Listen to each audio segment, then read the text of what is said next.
guys, so today we're going to talk about how to have more good days and bad days in Jiu-Jitsu. And the reason why we're going to be talking about this question is because I got two questions, one from you online and one from one of my students. So my student the other day, he's a white belt. We were sitting down after class, just kind of chatting.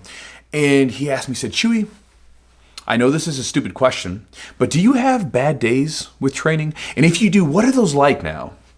And so I chatted with him about this subject we're going to get into in just a second. And then it was the next day, I got a question from one of you guys named Tom. And Tom had a similar question where he said, the other night I was rolling. By the way, Tom has been training for 9 years and he's a purple belt now.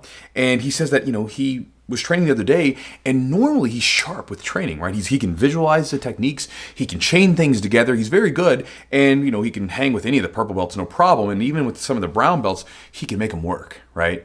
Well, he said the other night it was the complete opposite. He found himself making simple mistakes, couldn't chain anything together, and ended up getting smashed by literally everyone, including people that he normally gets the better than.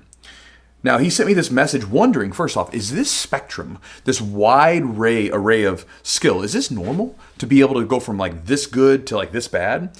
And he's wondering if it's like a mental thing or whatever I might think. And he asked me, again, do I have these kind of days? And so he sent that message and he wanted to chat with it. So Tom will answer that question.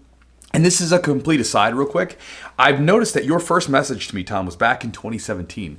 I think that's so interesting. I've been realizing that recently where I've been chatting with different people, like when I was at the competition recently at Nogi Worlds, I was chatting with people who started watching me almost over a half a decade ago. Actually, not almost, over a half a decade ago.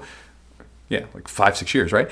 And they've been watching me this long, and they were white belts, blue belts, or whatever. Now they're purple, browns, and black. It's very humbling, and I'm glad I can do it, and it's been interesting to be doing this with you guys this long. So anyway, let's jump into the question that you had. So you got a bad day. First off, let's talk about, is this normal? This spectrum of ability, right? These good days and these bad days. Is this normal? 100%. 100% normal. It's completely normal, and I have them too. I have bad days.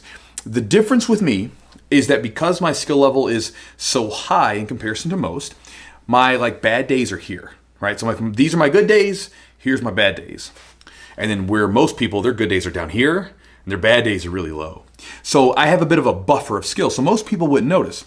The only time you might notice is if I was rolling with another black belt who's very close to my skill level. Then you'll start to see the chinks in my armor become exposed and see where I'm messing up, right? And I'll even experience this. Whereas with the other people, a lot of times I can get away with stuff. It was different when I was like a white belt and a blue belt, where I remember being tit for tat with people, or maybe just a little bit better. And then I would have a bad day, and then I was down here and they would get the better of me. So I understand that experience that you're going through. And you're going to have these good days and bad days. But before I get into that real quick, let's make sure we share this with you. Regardless of whether or not it was a good day or a bad day, it was a good day.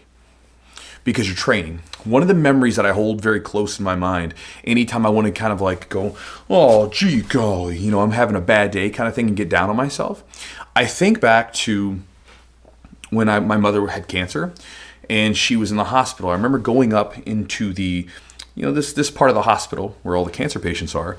And I remember seeing them all fight for their life, and they're all sick and everything else. And I know it's a kind of a morbid thought, but it's important to remember things like that when you're having a, quote, bad day in the gym.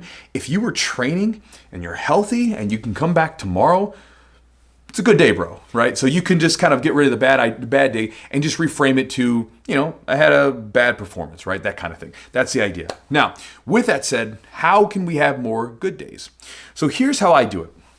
And here's what I would tell you to do. And this is what I would tell anyone to do if you want to have more good days with your training. You have to listen to your body, and you need to reflect when it comes to your bad days and your good days. Your bad days, this seems sort of self-explanatory.